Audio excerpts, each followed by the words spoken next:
My name is Becky, and I am the founder of Avocadoodle Academy. And I'm here today for part 2 of the Clutter Course. Dun, dun, dun. Today, we are going to be talking about who am I now? So day 1 was sort of just establishing what is the problem. And day 2, or part 2, whenever you do this, is who am I now? So we haven't even started touching the clutter yet because mental preparation is very important. At least I believe so. Planning is part of the process. I got that from Jessica on How to ADHD from YouTube. So we are talking today about who am I now, today, this moment. Hello, hello, hello. So this is based on, as I mentioned in part 1, a case study of my life and a little bit my mom's life. So today's part is inspired partly by my mom and her story and her journey. And it's called, Who Am I Now? This is the Clutter Course.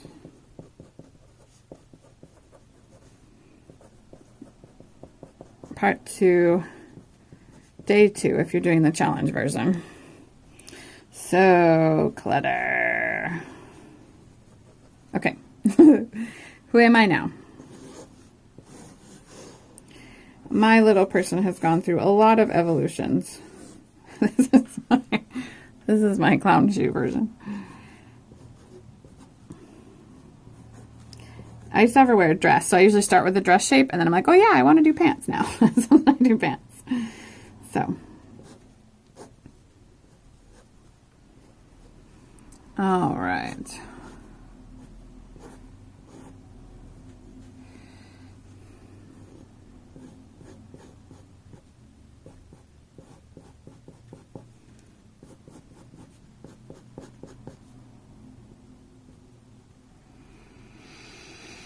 The clutter.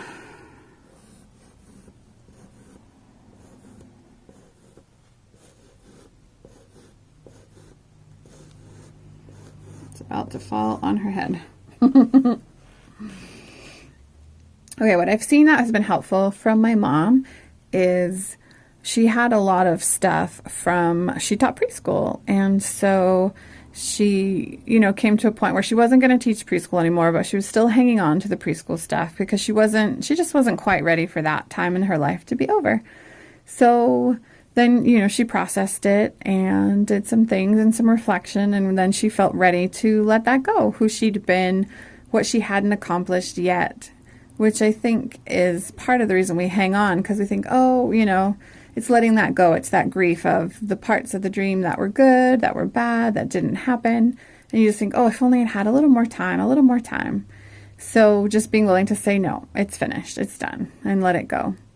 So she did that, and she was able to get rid of all that preschool stuff that she was holding on to, and that freed up a lot of room in her house for what she does now, which is painting and writing and hanging out with the grandkids and homeschooling Maddie, my daughter.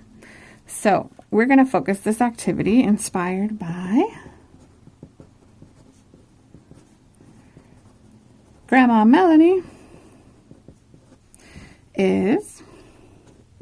but I'm going to do this one for me. That was my mom's. I talked about my mom's story, but this is going to be me. This is Becky. Okay. So I particularly struggle with this. Who am I now? To just think of who I am now. And the reason that we're doing this is because we'll align the things that we keep and the things that we don't keep with who we are now. I have a lot of things from the past, who I was. I used to work a lot in children's ministry, so I hung on to a lot of that stuff, but that's not who I am now and what I'm doing now. And so the things that have remained is, who am I now? I'm still an introvert. So I'm going to let go of people things.